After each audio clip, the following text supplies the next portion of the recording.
Hey guys, just wanted to show you this personal tracker. Debbie wanted to know, where I was on the bike and that everything is okay. The bike tracker obviously has its own bike down feature, which hopefully will never be activated.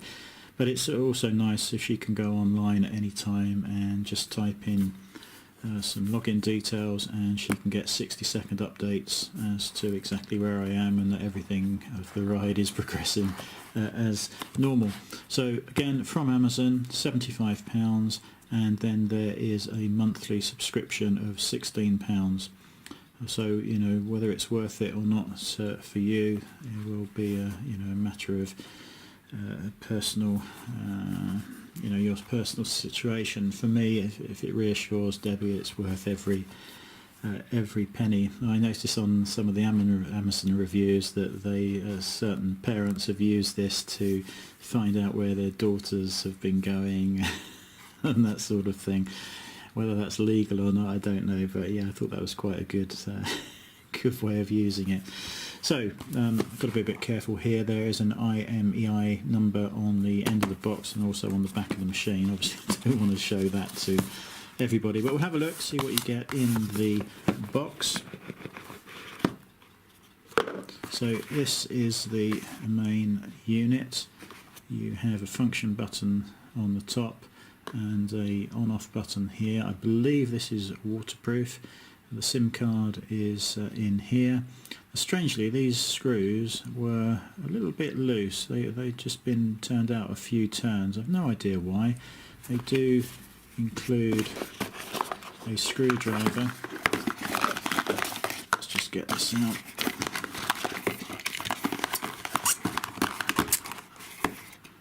So there is a screwdriver, some other screws, and a little wall charger, and the instructions, which are pretty much a quick start guide, but tells you how to activate it and to register an account, and you can pay by card. No issues there. You will need to email their technical support team, who will have to activate it for use in the UK. If you don't do that, you'll just see that it thinks that it's in, I don't know, New Jersey, somewhere like that, and it hasn't been updated for 860 days. First thing you're going to need to do is charge this. There is a plastic cover here. It's really hard to open up, probably because they've tried to make this as waterproof as possible. I'm not going to break nails trying to open this up again. But it is just the standard USB charger. Annoying as usual and illegal in the UK, you must not supply adapter plugs you must not supply power supplies like this without the correct UK adapter. I don't understand this. This seems to be a common theme on Amazon, and I don't understand how they can get away with it.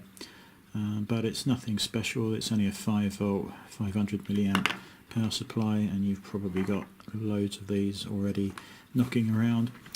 Plug it into there, 4-5 hours. First charge should get it fully charged. When this has been activated and you log in to view the data, it will also show you the battery charge level, which is quite a useful feature. When it is active and working, there's a blue flashing light for the GPS, and the cellular green light will flash once every 2 to 3 seconds. Now, when I first tried this, it worked perfectly, and on another day I did 2 journeys and it failed to record anything. And they've said this is because it had lost the cellular signal, and then the day after I tried it again, basically they told me to do a hard reset, so it was powered off and then powered back on again, and again it worked perfectly okay. Yesterday when I was out with the advanced riders, it recorded pretty much all of the journey, and it was from Rushden to Northampton, then Northampton up to Melton Mowbray, and then back down to Rushden. And there were two sections that it failed to record. It stopped about 7 miles short of Melton Mowbray, and then missed a lot of the journey back from Melton Mowbray to Rushden. Again, I emailed them and we got a very quick reply from their tech support guys, and this time they told me to power it off and then power it back on. They had sent some instructions to this through their system that hopefully has solved the problem.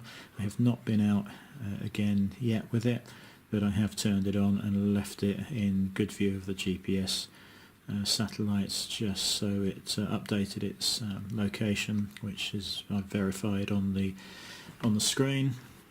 So I'm hoping that will now be working correctly.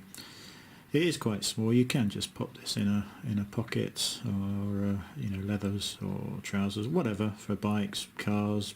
You could dashboard mount it if you want. The battery charge is supposed to last 2 or 3 weeks. I think it was fully charged last week, and it's now down to about 85%, and it's been used for an hour or two every day, and then probably 4 or 5 hours yesterday. So I think the battery life is pretty reasonable. Now, that might be perfect in certain situations if it's going to work. I think I'm going to give it one more try, and if it fails to record, then it's going to have to go back to Amazon. It's got to be reliable. I can't have it missing half a journey, or as it did yesterday, it thought I was stopped on the A14 somewhere, and that's pretty much where it ended its journey back to Rushden from Melton Mowbray. And Debbie actually was checking that and phoned me here to see if I was okay, because it had been stuck. According to the screen, I'd been stuck on the A14 for some hours. So yeah, that's worse than having no information at all if it's inaccurate. So we'll see. What I was going to say was Garmin. I've got to get a sat nav. I've been using the phone's sat nav, but and the phone's in my pocket, so I only get the spoken commands. So it's not ideal. Garmin have just released a new rider sat nav. It's the 595LM. Amazon, I thought, said it was going to be released on the 12th of July, but it seems to be available from a few places already. So I'm just going to double check with Garmin to make sure that is not another model that's coming out on the 12th, but I think it is the 595LM. The LM stands for Lifetime Map Updates, which is a nice feature. One of the things the 595 has is the ability for friends and family to track your whereabouts using the sat-nav, which I think is very interesting, and I would like to see how that operates and how it tracks where it is. Obviously it can know where it is with the GPS, but how does it get its location back to a central server for members of friends or family to check.